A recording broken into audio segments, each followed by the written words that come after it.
بیٹھے ہوئے ہیں MNA MPs جس طرح سے انہوں نے KP کے اندر کیا ہے وہ نہیں چاہیں گے کہ ان کے جو منظور نظر لوگ ہیں, ان کی جو فیملیز کے لوگ ہیں, ان کے جو قریبی رشتہ دار ہیں یا جو فائنینسیئر ہیں, اس میں آپ دیکھیں ایک بڑا ایلیمنٹ یہ بھی ہوتا ہے کہ کون سے لوگ جو ہیں آپ کو فائنینشیلی سپورٹ کرتے رہے ہیں الیکشن سے قبل یا الیکشن کے بعد بھی, تو ان لوگوں کو آپ کیسے روک پائیں گے. سو یہ ایک ٹف قسم کا ایک ٹاسک ہے PTI کی قیادت کے لیے.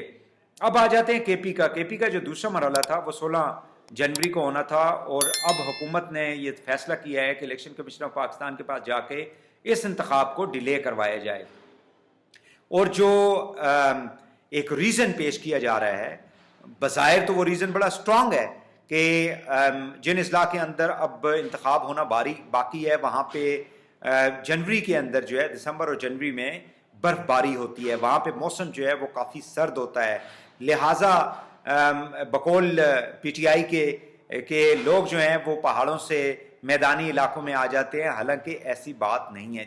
کچھ ایریاز کے لوگ جو ہیں وہ میدانی علاقوں میں ضرور شفٹ ہو جاتے ہیں, لیکن وہ خیبر پختونخوا سے باہر نہیں جاتے. اس میں خاص کر کچھ ایریاز جو ہیں وہ آپ کو مانسیرہ کے ڈسٹرکٹس کے نظر آئیں گے, جس میں آپ کا کاغان کے ویلی ہے, اسی طرح ناران کی ویلی ہے. یہ وہ ایریاز ہیں جہاں سے کچھ فیملیز جو ہیں وہ پہاڑوں سے نیچے اتر کے مانسیرہ شفٹ ہو جائیں گی, ایبٹ آباد آ جائیں گی, ان علاقوں یا زیادہ سے زیادہ ہری پور تک پہنچ جائیں گی, لیکن ان کی تعداد بہت کم ہے. اب سوال یہ پیدا ہوتا ہے کہ عمران خان صاحب ان کی ٹیم کو PTI کو اب کیوں یاد آیا کہ موسم جو ہے وہ بہت سرد ہوتا ہے, برف باری ہوتی ہے. جب یہ شیڈیول بنایا جا رہا تھا, جب اس کی اناؤنسمنٹ کی جا رہی تھی, جب یہ تیاری کی جا رہی تھی, تو انہوں نے جنوری کے لیے تیاری کی ہوئی تھی. بظاہر موسم کا ایک جو ہے وہ بہانہ بنایا جا رہا ہے, لیکن جو ٹکٹ آلریڈی ڈیسائیڈ کیے جا چکے تھے ان اضلاع کے اندر بھی, جس میں 5 ہزارہ کے اضلاع ہیں, جس میں سوات ہے, جس میں آپ کو دیر اپر اور لوور دیر دکھائی دیتا ہے, جس میں چترال ہے, جس میں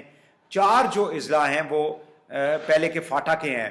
وہاں پہ اگر آپ دیکھیں تو وہاں پہ بنیادی طور پہ جن کینڈیڈیٹس کو آلریڈی ڈیسائیڈ کر لیا گیا ہوگا اس کے اوپر چونکہ عمران خان صاحب نے عدم اعتماد کا اظہار کیا, جو کمیٹی قائم کی گئی تھی جس میں عامر کیانی تھے, جس میں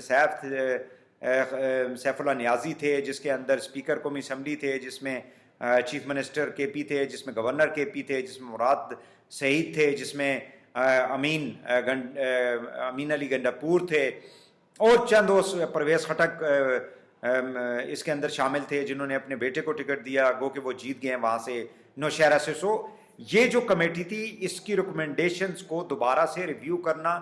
دوسرا رائٹ کینڈیڈیٹس کو تلاش کرنا, چننا ان کو, اور یہ بھی دیکھنا کہ یہ جو ایک اس وقت آپ دیکھیں اگر تو JUIF یا ANP نے جس طرح سے, اور پھر انڈیپینڈنٹس نے جس بڑی تعداد میں جو ہے وہ پہلے 17 اضلاع کے اندر کامیابی حاصل کی, اس کی ویو یا اس کا جو ایک ہائپ کریٹ ہوا ہے اس وقت, اس کو ٹون ڈاؤن کرنا بھی ایک پرپز ہو سکتا ہے PTI کا. اس الیکشن کو اگر آپ 3 مہینے آگے بھی لے جائیں گے تو اس میں کتنی ایک, کیا حکومت بجلی کے ریٹس کم کرے گی, گیس کے ریٹس کم کرے گی, کیا پیٹرولیم کے ریٹس کم ہوں گے, کیا خوردنی اشیاء جتنی بھی ہیں جس میں آئل ہے, جس میں چینی ہے, دالیں ہیں, چاول ہیں, کیا ان کے جو ریٹس ہیں وہ کم ہوں گے. یقینی طور پہ جو صورتحال دکھائی دے رہی ہے, جیسے منی بجٹ جو ہے وہ پیش کیا جا رہا ہے, تقریباً 300-350 ارب روپے مزید لوگوں کے اوپر جو بوجھ ڈالنے کے لیے حکومت جا رہی ہے, کوئی فرق نہیں پڑے گا. اور مہنگائی ایک مین فیکٹر ہے. جب آپ لوگوں کی جیبوں پہ, لوگوں کے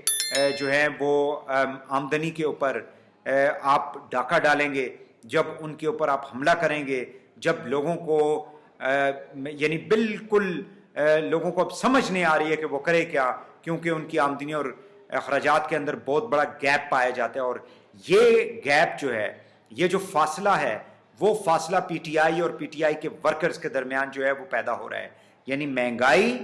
اور عوام کے درمیان, یعنی عوام کی جو آمدنی اور اخراجات کے درمیان جو گیپ ہے, وہ گیپ اب ٹرانسفر ہو رہا ہے عمران خان صاحب, ان کی پارٹی اور ان کے ورکرز اور لوگوں کے درمیان. لہٰذا آنے والے انتخابات بھی کوئی اتنے زیادہ عمران خان صاحب یا PTI کے لیے جو ہیں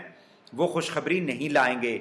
جب تک کہ یہ حکومت اپنی گورننس کو بہتر نہیں کرتی، جب تک کہ اپنی ٹیم جو ہے، خاص کر معاشی ٹیم جو ہے، صرف ایک شوکت ترین کے ساتھ اگر مسئلہ حل ہونا ہوتا تو مسئلہ حل ہو چکا ہوتا، مسئلہ مزید گمگیر ہو رہا ہے، خراب ہو رہا ہے. لہٰذا آئی ڈونٹ نو کہ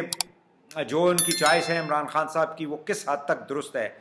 پارٹی کے پاس تو فائنانس منسٹر نہیں ہے، 22 سالوں سے عمران خان صاحب اسٹرگل کر رہے ہیں، لیکن کمپنی کو چلانے کے لیے بھی، ایک چھوٹی سی دکان کو چلانے کے لیے بھی منشی جو ہے اس کا ہونا ضروری ہوتا ہے. یہاں پہ پورے ملک کو 22 کروڑ عوام کو چلانے کے لیے فائنانس منسٹر نہیں ہے پی ٹی آئی کے پاس. خیر بہرحال اب یہ کافی زیادہ مشکل ہوگا عمران خان صاحب کے لیے کم بیک کرنا، کیونکہ عوام کے اندر ان کی جو پاپولیرٹی ہے، پاپولیرٹی سے زیادہ امپورٹنٹ چیز لوگوں کی مالی مشکلات ہیں، جس کو عمران خان صاحب I don't know why he doesn't understand. اور انڈرسٹینڈ کرنے کا مقصد یہ ہوتا ہے کہ آپ ایسی پالیسیز لے کر آئیں، ایسی آپ حکمت عملی لے کر آئیں، ایسے فیصلے کریں جس سے عوام کو فائدہ ہو. اگر عوام جو ہے وہ در بدر کے ٹھوکریں کھا رہی ہے، مافیاز جو ہیں، چینی مافیا، اسی طرح آپ کا آٹا مافیا، اسی طرح آپ کا گیس پیٹرول کا مافیا، اسی طرح آپ کا کارٹیلز بنے ہوئے ہیں، سیمنٹ کارٹیل ہے، اسٹیل کارٹیل ہے، شوگر کارٹیل ہے، اگر وہ اسی طرح کام کرتے ہیں تو پھر آپ کے آنے کا فائدہ کیا ہوا خان صاحب؟ This is what the people is asking at the moment. اور یہ ایک بہت بڑا چیلنج ہوگا، اور کنفیوژن پائی جاتی ہے کہ آئندہ کس پارٹی نے جا کے یا کس شخصیت نے جا کے اس ملک کو لیڈ کرنا ہے. کیونکہ عمران خان صاحب نے سبز باغ دکھائے تھے لوگوں کو، وہ ایک ایک کر کے وہ سارے خواب جو ہیں وہ چکنا چور ہو رہے ہیں، ٹوٹ رہے ہیں وہ. سو دیکھنا یہ ہے کہ عمران خان صاحب اپنی پارٹی کے اندر کس حد تک تبدیلی لاتے ہیں، اور گورننس کے اندر بھی کتنی تبدیلی لانے میں کامیاب ہوتے ہیں، اور کس حد تک الیکشن کمیشن جو ہے خاص کر کے پی کے اندر گورنمنٹ کو جو ہے وہ مارجن دینے کے لیے یا ٹائم دینے کے لیے راضی ہوگا. ناظرین ہمارا فیس بک پیج جو ہے اس کو لائک کریں، یوٹیوب چینل کو سبسکرائب کریں، اور ہم سے اپنے ویوز بھی ضرور شیئر کریں.